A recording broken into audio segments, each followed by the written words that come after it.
নমস্কার বন্ধুরা, আপনাদের সবাইকে স্বাগত জানাই আমাদের আজকের বিশেষ আধ্যাত্মিক পর্বে। আজকের বিষয়টা শুনলে হয়তো অনেকের মনে হবে এটা কি সত্যিই সম্ভব, কিন্তু শাস্ত্র বলে যদি আমরা মকর সংক্রান্তির রাতে মহেন্দ্রক্ষণে সঠিক নিয়মে কিছু করি তাহলে সেই কাজ আমাদের জীবনের অভাব ও আর্থিক অন্ধকার দূর করতে পারে। আজকের ভিডিওতে আমি আপনাদের দেখাবো সেই একটি জিনিস যা তুলসী গাছে বাঁধলে আর্থিক বাধা দূর হয়ে জীবনে সমৃদ্ধি আসে। শুরু করার আগে মনে রাখুন, এটি কোনো জাদু বা লটারি নয়, এটি আপনার বিশ্বাস, পরিশ্রম এবং আধ্যাত্মিক শক্তির মিলন। বন্ধুরা, আমরা সবাই পরিশ্রম করি, কিন্তু কখনো কি মনে হয়েছে যত আয় করি সব যেন হাতের পাশ দিয়ে বেরিয়ে যাচ্ছে? কেউ সামান্য চেষ্টা করেও ভাগ্যবান, আবার কেউ অত্যন্ত পরিশ্রম করেও দারিদ্র্যের বেড়াজাল থেকে বেরোতে পারে না। এর কারণ শুধু ভাগ্য নয়, এখানে কাজ করছে শক্তির ভারসাম্য, যা আমাদের চারপাশের প্রকৃতি, গ্রহ এবং আধ্যাত্মিক শক্তির সঙ্গে সম্পর্কিত। মকর সংক্রান্তি হলো সূর্যের উত্তরায়ণ, অন্ধকার থেকে আলোর পথে যাত্রা। এবং আমাদের ঘরে তুলসী গাছ, সে শুধু গাছ নয়, সে হলো মা লক্ষ্মী ও ভগবান বিষ্ণুর আশীর্বাদের কেন্দ্র। প্রাচীন ঋষিরা বলতেন, যে ব্যক্তি মকর সংক্রান্তির রাতকে সঠিকভাবে কাজে লাগায় সে জীবনে অভাব কখনো দেখতে পাবে না। শাস্ত্রে বলা আছে, তুলসী গাছে সর্বতীর্থ শক্তি, কাণ্ডে অবস্থান সব দেবতার, শাখা প্রশাখায় রয়েছে বেদের জ্ঞান। মকর সংক্রান্তির রাতে সূর্য মকর রাশিতে প্রবেশ করে, এই সময় পৃথিবীর প্রাণশক্তি নতুন করে জেগে ওঠে, মহাজাগতিক দেবতারা জাগ্রত হন। ঋষিরা বলতেন, এই সময়ে সঠিকভাবে প্রার্থনা করলে আপনার জীবনের ইচ্ছা পূরণ হওয়ার সম্ভাবনা বহুগুণ বেড়ে যায়। এ সময় আমাদের চারপাশে পজিটিভ এনার্জি ব্যবহার করা সম্ভব। ধন সমৃদ্ধি, সৌভাগ্য সবই শক্তি, আর সেই শক্তির নিয়ন্ত্রক হলেন মা তুলসী। বন্ধুরা, একটি প্রশ্ন, আপনার ঘরের তুলসী গাছ কখনো শুকিয়ে যাচ্ছে মনে হয়েছে কি? কোন কারণে সতেজ থাকছে না? অনেক সময় এটি নেতিবাচক শক্তির ইঙ্গিত দেয়। যদি আপনারও এমন অভিজ্ঞতা থাকে কমেন্ট বক্সে লিখুন জয় মা তুলসী। আমাদের এক দর্শক জানিয়েছেন তার তুলসী গাছ বেশ কয়েকদিন ধরে শুকিয়ে যাচ্ছিল। সে মকর সংক্রান্তির রাতে এই কাজটি করেছিল।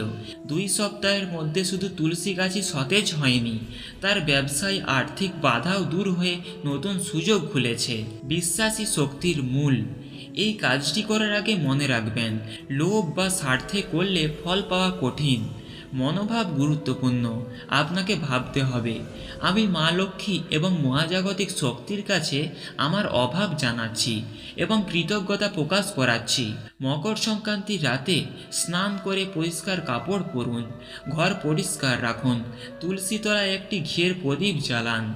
প্রদীপের শিখা যেন অন্ধকার দূর করে, তেমনি আপনার জীবনে আর্থিক অন্ধকারও দূর হবে।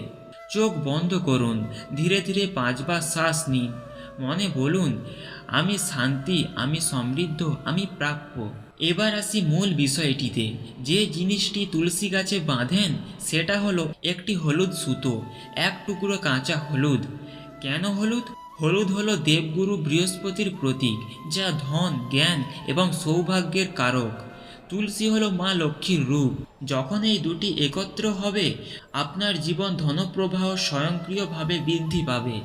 ধাপে ধাপে নির্দেশনা। মকর সংক্রান্তির রাতে নতুন লাল বা হলুদ সুতো নিন, সুতোয় ছোট কাঁচা হলুদের টুকরো বেঁধে নিন। মনে মনে আপনার প্রয়োজনীয় অর্থ বা ইচ্ছা জানাবেন। ধীরে ধীরে তুলসী গাছের ডালে বাঁধুন, খুব শক্ত নয়। বাঁধার সময় 7 বার বলুন ওং নমো ভাগবতে বাসুদেবায়। এক ঋষি বলতেন, যে ব্যক্তি নির্দিষ্টভাবে হলুদ সুতো এবং কাঁচা হলুদের সঙ্গে প্রার্থনা করে সে ঋণ ও সমৃদ্ধির সাথে বাধাহীন হয়। প্রচলিত বিশ্বাস অনুযায়ী এই কাজ করলে শুধু অর্থ নয়, মনে শান্তিও আসে। কাজ শেষে পেছনে ফিরে তাকাবেন না, শান্তভাবে ঘরে ফিরে আসুন। মনে রাখবেন, এটি কোনো লটারি বা জাদু নয়, এটি হলো সংকল্প, প্রার্থনা এবং বিশ্বাসের মিলন, যা আপনার পরিশ্রমকে সহায়তা করবে। নতুন সুযোগ, নতুন উপার্জনার রাস্তা, নতুন স্বাচ্ছন্দ্য সব কিছুই আসবে তখনই যখন আপনি এটি বিশ্বাস এবং ধৈর্যের সঙ্গে করবেন। বন্ধুরা, জীবন বিশ্বাসের ওপর দাঁড়িয়ে। মকর সংক্রান্তির এই পবিত্র রাতে আপনাকে দেয় মকর সংক্রান্তির এই পবিত্র রাত আপনাকে দেয় সুযোগ নিজের ভাগ্য নতুনভাবে সাজানোর। ধৈর্য ধরুন, বিশ্বাস রাখুন,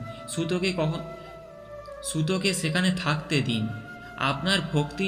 আপনার ভক্তি যদি অটুট থাকে তাহলে প্রকৃতি কখনো খালি হাতে ফেরাবে না।